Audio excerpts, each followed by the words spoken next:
இறையேசுவிலே பிரியமான சகோதர சகோதரிகளே, உங்கள் எல்லோருக்கும் ஆண்டவராகிய இயேசு கிறிஸ்துவின் பெயரால் காலை வணக்கங்கள் மற்றும் வாழ்த்துக்கள். நான் உங்கள் அகஸ்டின் வேதியர். இன்று பிப்ரவரி மாதம் 18ஆம் தேதி 2026ஆம் ஆண்டு. ஆண்டவரின் மடியில் 5 நிமிடங்கள்.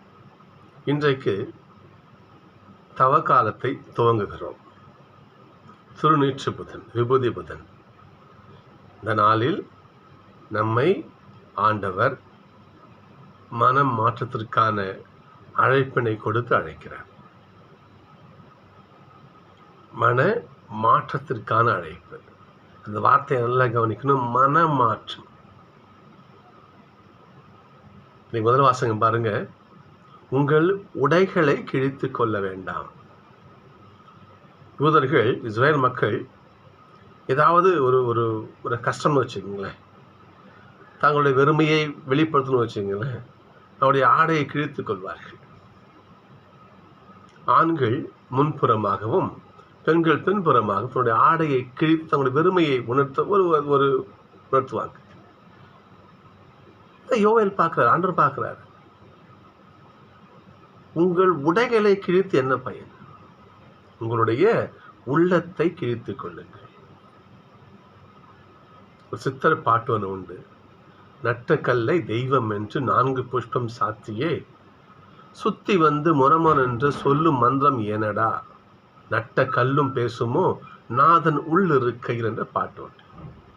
கடவுள் உன் உள்ளத்திலே குடியிருந்தால், அந்த கடவுள் காட்டும் வழியில் உன் மனம் நடந்தால், இந்த வெளிப்புற சடங்குகள் பயனற்று போய்விடும். ஆண்டவர் அழைக்கிறார். பாருங்க, இன்னைக்கு நற்செய்தியில மிக அற்புதமான செயல் பாருங்க. நீங்கள் தர்மம் செய்கின்ற பொழுது தம்பட்டம் அடிக்காதீங்க.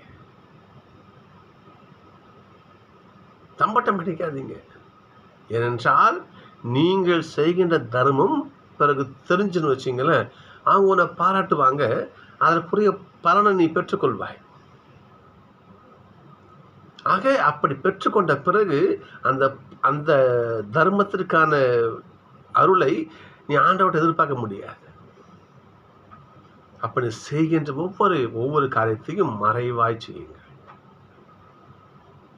இந்த தவ காலத்தில் 3 விஷயங்களை தாய் திருச்சபை நமக்கு வலியுறுத்தி கூறுகிறது. ஒன்று ஜெபம், இன்னொன்று தவம், இன்னொன்று தானம். ஜெபிக்கணும். ஜெபம் இந்த தவ காலத்தில் நம்மை காபந்து செய்யும். எப்பவுமே ஜெபம் காபந்து செய்யும். ஜெபியுங்கள்.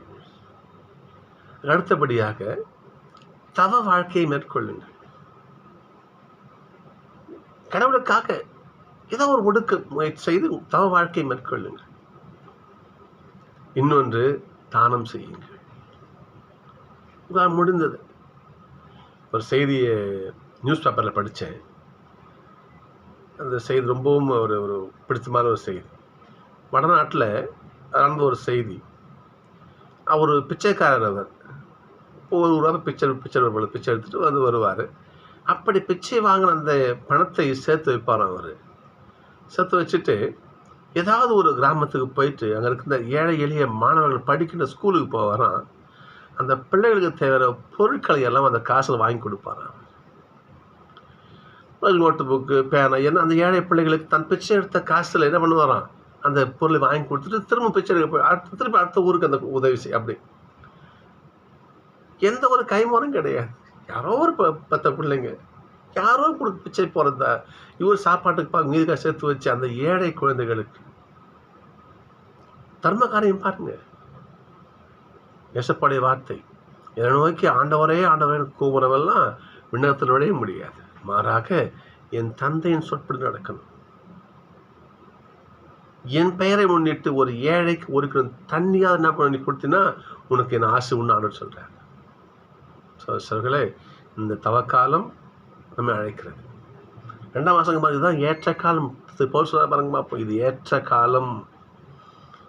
கடவுளுடைய இரக்கத்தை பெறுகின்ற காலம் தவக்காலம். எனவே இந்த நாட்களில் நாம் என்ன பண்ணலாம், நோன்பிருந்து ஜெபித்து தர்ம காரியங்களை செய்கின்ற பொழுது கடவுளுடைய ஆசியும் அருள் நமக்கு நிறைவாக நிரம்ப கிடைக்கும். சொல்களே, இன்றைக்கு விபூதி புதன், திருநீட்சி புதன். தவம் செய்வோம், ஜபம் செய்வோம், தானம் செய்வோம். அவ்வாறு செய்து வாழ்ந்தால் கடவுளுடைய திருக்கரம் நம்மை ஆசீர்வதித்துக் கொண்டே இருக்கும். மனசுக்கு